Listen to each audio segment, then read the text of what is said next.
Yes, sir, Zach. How are Couple of you, man? questions. I'm doing good, doing good. So, I was on here. I think it was on Friday. So, same deal. It's the what is it? 3-1 and 2-2 with the ADU in the back. So the seller on Friday when I called him to ask him, I actually called him on Thursday to see what day he'll be available over the weekend. He wanted to reschedule for after Christmas. So, I felt in my instinct just to call him again, see if he could do Monday. So, he did Monday. He called me today this afternoon saying that he or let me rephrase that. Saturday he called me or I called him saying, "Hey, I asked him the question. So if I bring the paperwork to sign off on the deal, would you be willing to sign?" He said, "Yeah." He's ready to sign off on the property and everything like that. So today now he comes up, he calls me, say, "Hey, Reggie, this property has a lot of sentimental value to me, and things like that, you know." So I was like, "Okay, yeah, I completely understand. I know what you mean." Hung up 5, 10 minutes later. I was like, let me see if I can still try to reel this deal in. Called them back, said, "Hey, seller, I know you said this has sentimental value to you. Do you mind if I still come view the property? I don't want to be that person to say, I don't want to." He told me at the call before this, he said, "When we're ready to sell, you'll be the first person to call." After that, called them back. I said, "Yeah, I understand that it has sentimental value, all this other stuff to you." I asked him if I could still come and view the property Monday, so tomorrow. He said, "Sure." Would you say he's a nervous seller or non-motivated? Um, I mean, did you ask him why he wanted to sell his property? He wasn't really when I first called him on the high equity list, called him about it.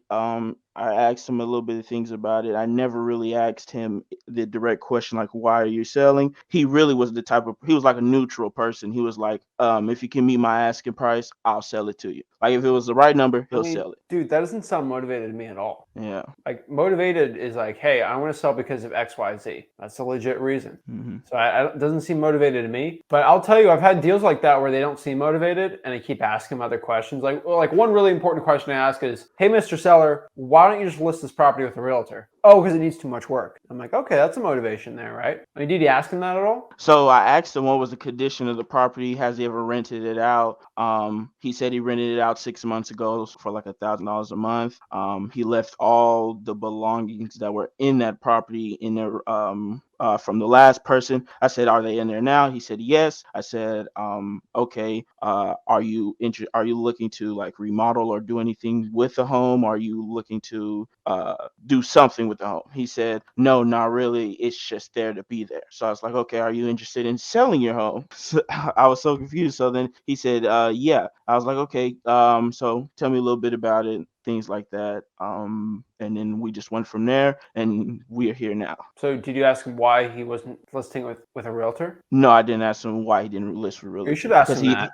It's a very important question to ask. mhm, We definitely have that for Wholesaling.com. It's always important because I got to sniff some more motivation out from this guy. If I don't have it, what's the point? And mhm. so, and you didn't meet him at the property then, right? I meet him tomorrow. How far is this of a drive for you? 30 minutes without traffic, 45 with. So honestly, man, you just are you going to condition him or have you conditioned him? Yeah, I've conditioned him saying like I'm very interested. I don't want to be the person. I don't want to be that person you say, okay, you're going to be the first call, and this project is out of my lead, making it seem like I'm going to be the investor in the property. So he's saying, okay, we'll still be able to view it tomorrow, and he'll give me a time. He lives about an hour away from the property as well, Okay. so he's a good distance. So if he comes, I feel like that's a sense But of Reggie, motivation. Yes. did you ask him if he's ready to make a yes or no decision on selling the property tomorrow? Yes, I did. Yesterday I said You said yes. if I bring the yes, I said if I bring the paperwork, will you be ready to sign? He said yes. And then today he came up with the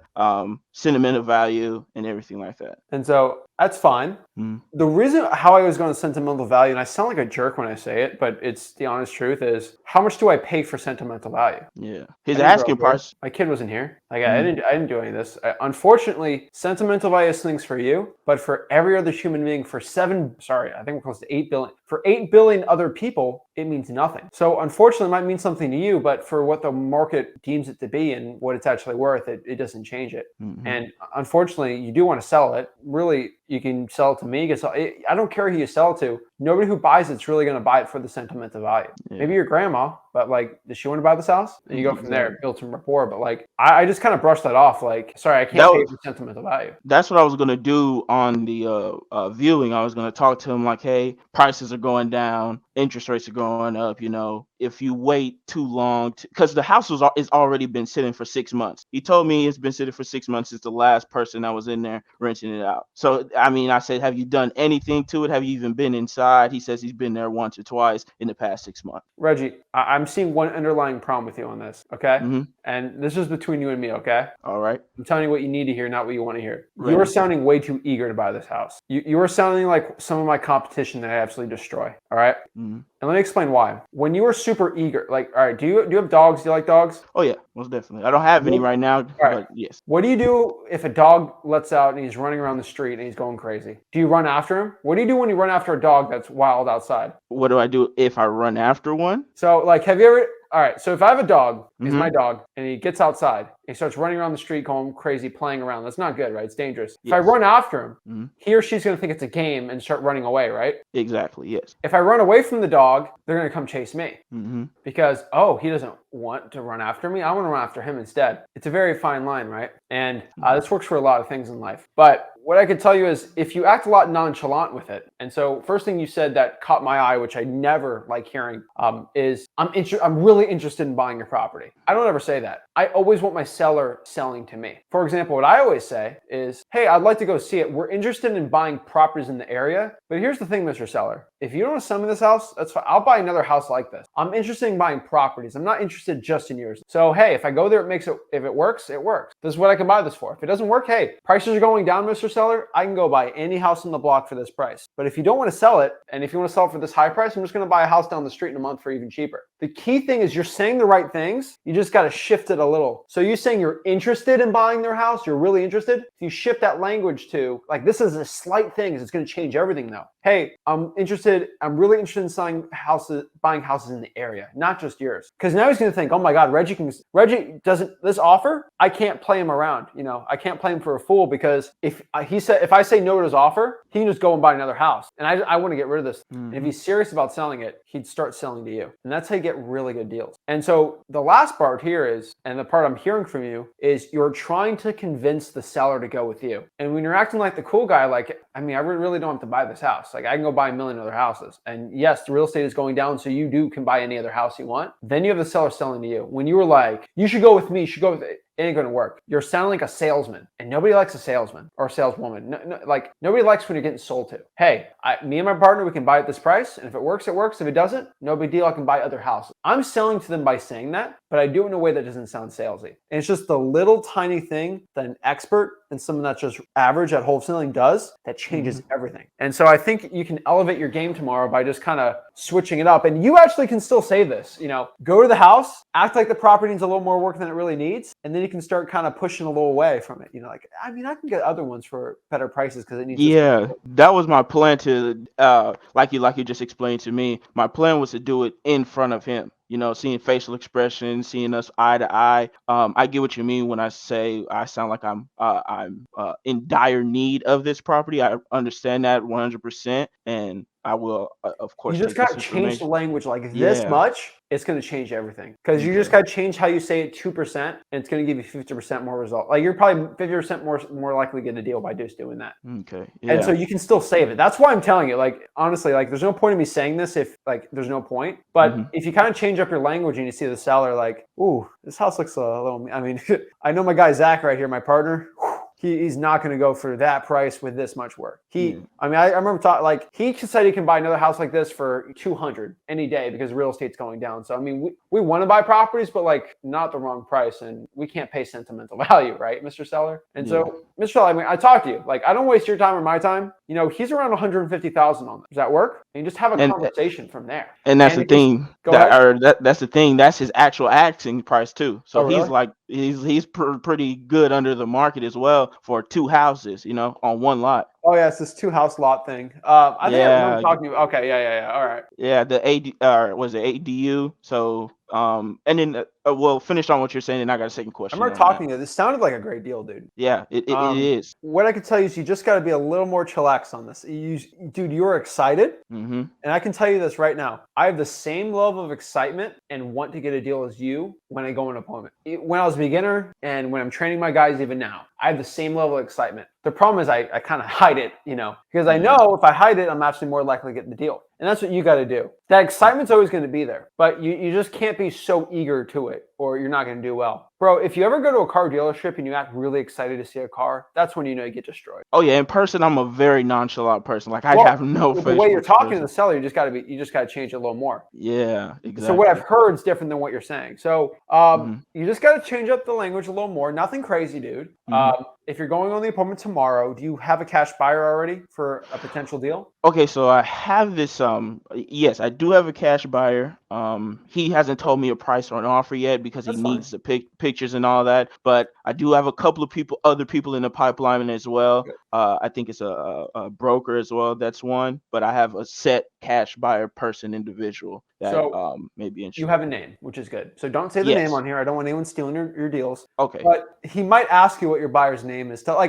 This is rare stuff, Mhm. but let's have a name. Joe, right? Let's just call him Joe for now, or Sarah. All right. Well, he thinks I'm the buyer though. That's the thing. The cash buyer thinks you're the buyer. Oh, sorry. No, I'm thinking about the seller. Sorry, Oh, sorry, okay, sorry, okay. No, I'm sorry. talking about when you're talking to the seller. Yeah, You yeah. you and your cash buyer are together on the deal, right? Yes. On the transaction, you lock it up, you assign it, but technically you're still partners on the deal, right? Mm-hmm. So yeah, Okay. right. I get You're, I get it. you're technically sharing a profit with the seller on the deal. So you guys Mhm. are theoretically partners on this. So you have to get his permission to close on the property, correct? Yes. So if I'm looking at the house and I'm saying, I don't know if Joe's going to go for this price on this. He's my partner. Sometimes you do some stuff like, hey, 150 is where I'm at.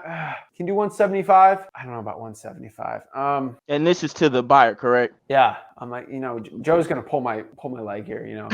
He told me not to go above 150, Mm-hmm. but honestly, I don't want to go see 4 other houses. I will if I have to, but can we just meet in the middle and we'll do it? Joe's gonna absolutely kill me for this, but like if we do it now, it'll be okay. And you better do it now before he changes his mind. And I changed my mind. And then go from there, get the deal done, right? Like sometimes you can use that partner to get the deal locked up for a good price too. So I'd still look into that, but I think you have everything kind of together on this one, right? I think you just change your language up a little more, and I think you'll easily get the deal done. Because I'm trying to shift you in one day to go from average to above average. Oh yeah, And it's it's that quick possible. 1 to 2%. Mm-hmm. Very So start possible. doing that, man. Will do. And then my second question was, so comping this property, I'm not even gonna lie, I took Bro, like we've a already talked whole. about this, man, right? Did we? Oh yeah. 2 properties, we did the cash flow comps and all this, right? Yes. Okay, I 2 remember the lots. cash flow, but then did we talk about comping the back property, the two story? Because I remember the front one, Reggie, and let then me the ask you a cash flow. question, okay? Okay. How many comps have you found of 2 properties on 1 lot? Not many at all. So Not. like comps is short for comparables. If we Mm-hmm. don't have any comparables, we're gonna have to go after cash flow. If we're gonna sell Mm-hmm. to a landlord buyer, we got to care about cash flow. Okay. And then the cash flow for both could be around 16 to 1800. Yeah. So Mm-hmm.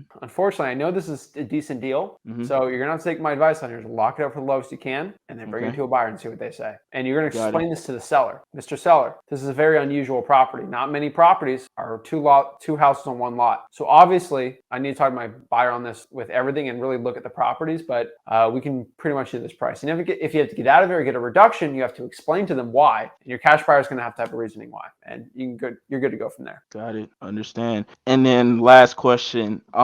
So with the 1% rule on the cash flow, let's just say rents were 1700 each for both properties. Do you add that together? So like 170K plus 170K is the cash flow rate for the whole lot, or do you say 170 for the whole lot? If there's 2 properties that can rent for 1,700 each, it's 3,400 together, right? Yes. So you do bring it to the cash buyer and say, I think this can rent out for $3,400 for both properties together. Okay. And then that would be my 1% pretty much. Yeah, cut $200 in rent for each one just to be safe, and you'd be good to go. Okay. So Sounds good. they're 3,000 a month just to be safe. Because the cash flow comps work really well in this, but ultimately comes out into the cash buyer. Understand. Yeah, I think that's all my questions. I'll be here I think he's actually. I think we're doing it at 12 o'clock. So the next, I'll probably not be Monday, but Tuesday I'll be in the live. So let you know how it goes, or I'll be in the group posting it, see how it went. And All right. thank you, Zach. I'm Greatly rooting for you, appreciate bro. everything. Thank you. You Have a got good this. one. Be confident. All right. Have a great one. Mhm.